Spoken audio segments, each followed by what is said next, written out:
Assalamualaikum anak-anak ustazah. Sobahun khair. Apa kabarnya? Kaifa halukum? How are you today? Alhamdulillah, semoga semuanya sehat-sehat terus ya.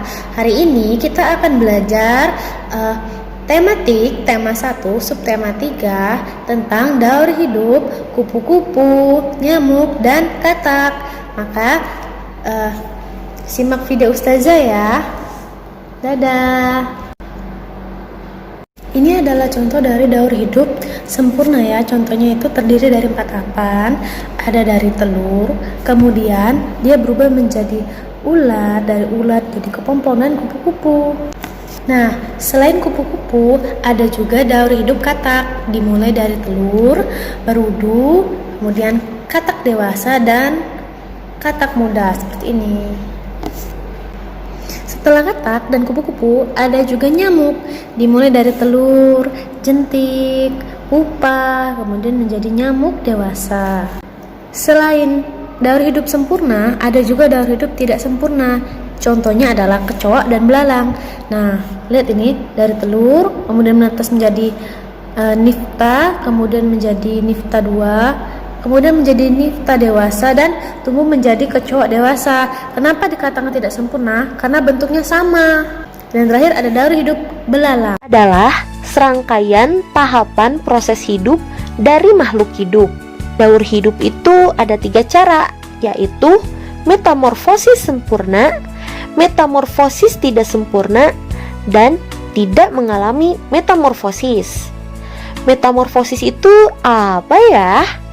Metamorfosis adalah proses perubahan bentuk dan fungsi tubuh suatu makhluk hidup. Contoh hewan yang mengalami metamorfosis sempurna yaitu kupu-kupu, katak, lalat, kumbang tanduk, dan nyamuk. Perhatikan daur hidup kupu-kupu berikut. Kupu-kupu mengalami beberapa fase daur hidup. Kupu-kupu bertelur dan menaruh telurnya pada tanaman. Telur kupu-kupu berukuran kecil dan biasanya berwarna putih. Dalam waktu 4-5 hari, telur menetas menjadi ulat atau larva. Ulat akan memakan daun-daunan sehingga tubuhnya menjadi besar. Saat ukuran tubuhnya sudah cukup besar, ulat akan berhenti makan, lalu akan beristirahat sekitar 10 hari, mencari tempat berlindung untuk berdiam diri dan membentuk kepompong atau pupa.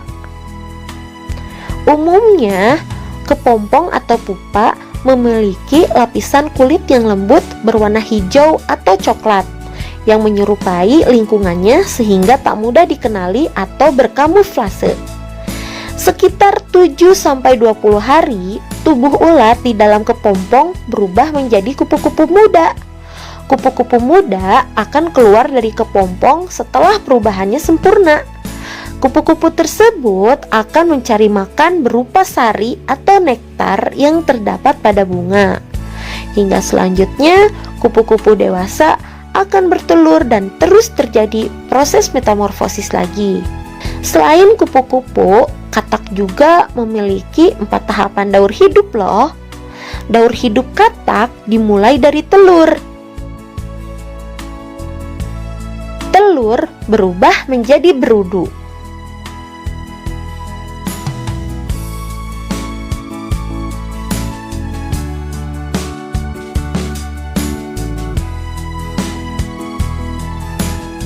Berudu berubah menjadi katak muda yang memiliki ekor, atau disebut juga katak muda berekor. Nah, katak muda berekor tersebut berkembang menjadi katak dewasa.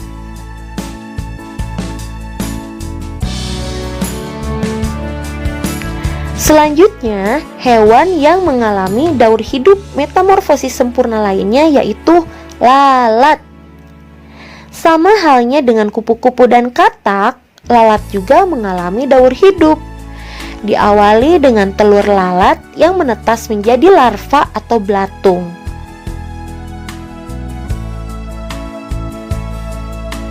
Belatung berkembang menjadi pupa atau kepompong Selanjutnya, pupa atau kepompong tersebut berubah menjadi lalat dewasa atau disebut juga imago. Usia lalat hanya 21 hari saja. Meskipun begitu, lalat mampu menghasilkan telur kurang lebih 900 buah selama hidupnya. Wah, banyak juga ya. Hewan serangga lainnya yang mengalami metamorfosis sempurna yaitu nyamuk. Masa pertumbuhan nyamuk juga melalui 4 tahapan.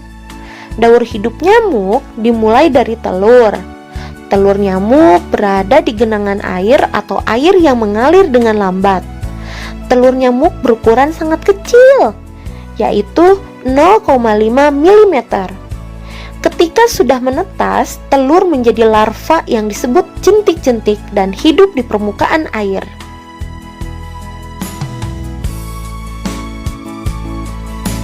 Setelah 1 minggu, jentik-jentik berubah menjadi pupa atau kepompong.